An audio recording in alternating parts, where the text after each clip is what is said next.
मित्रों, चर्चा हाल ही में दुर्गा मूर्ति विसर्जन के दौरान जो घटना बहराइच जिले में हुई या जो छुटपुट घटनाएं हुई उनको लेकर एक बार फिर सवाल पैदा होता है कि ये घटनाएं संयोग थी या प्रयोग।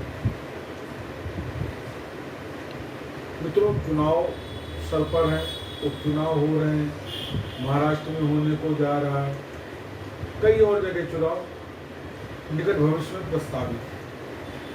इन चुनावों में किसी पार्टी के पास अब कोई न तो नीत है न कोई उपलब्धि है, वो चाहे सत्ता पक्ष हो या विपक्ष हो।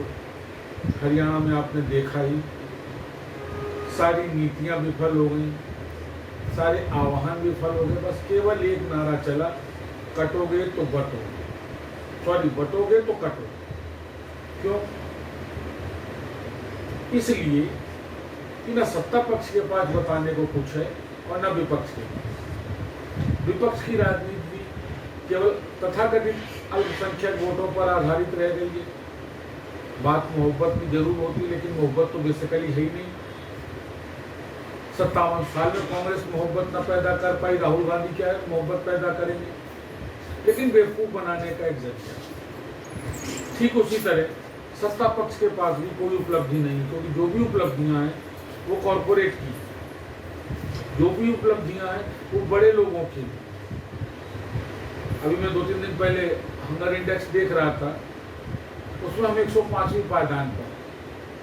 भाजपा के नेताओं का कहना है साहब ये तो एक वामपंथी संगठन है, वो हंगर इंडेक्स जारी करता है।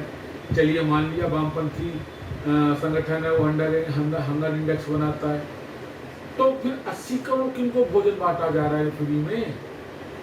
क्या ये सवाल उत्पन्न नहीं होता? वो भूखे हैं तभी तो आप बांट रहे हैं, तो हंगर इंडेक्स को तो आप ही प्रूव कर रहे हैं। विकास का पैसा वोट बैंक के लिए फ्री में बट रहा है। मैं पुनः एक बार आपको याद दिलाना चाहूंगा कि अटल जैसा नेता हिंदुस्तान के सदन में कहता था कि फ्री का वितरण जनता को कामचोर और देश को कमजोर बनाता है। लेकिन हमारी वर्तमान सरकार, जो कि अटल जी की पार्टी का प्रतिनिधित्व करती है, उसको समझ में नहीं आ रहा और उसको फ्रीबीज भी नहीं मानती। विपक्ष बांटे तो फ्रीबीज और सत्ता बांटे तो फ्रीबीज नहीं है। ये राइट टू फूड है, और इसी वजह से इन्हीं कुछ नजरअंदाज करने की वजह से हम 400 पार नहीं कर पाए। ये सोचना चाहिए भाजपा के शीर्षतम नेतृत्व को। तो मित्रों, मुद्दा ये है कि घूम फिर करके राजनीति फिर समाहित हो गई है बटोगे और कटोगे की नींव पर। विपक्ष तथाकथित अल्पसंख्यक, मैं बार बार तथाकथित इसलिए कह रहा हूं कि बड़ा शर्म का विषय है कि न तो सत्ता को इस बात की चिंता है, न विपक्ष को, कि 22 से 27% की सघन आबादी आज भी अल्पसंख्यक है। एक भद्दा मजाक हो रहा है हिंदुस्तान के संविधान के साथ, छला जा रहा है हिंदुस्तान की जनता।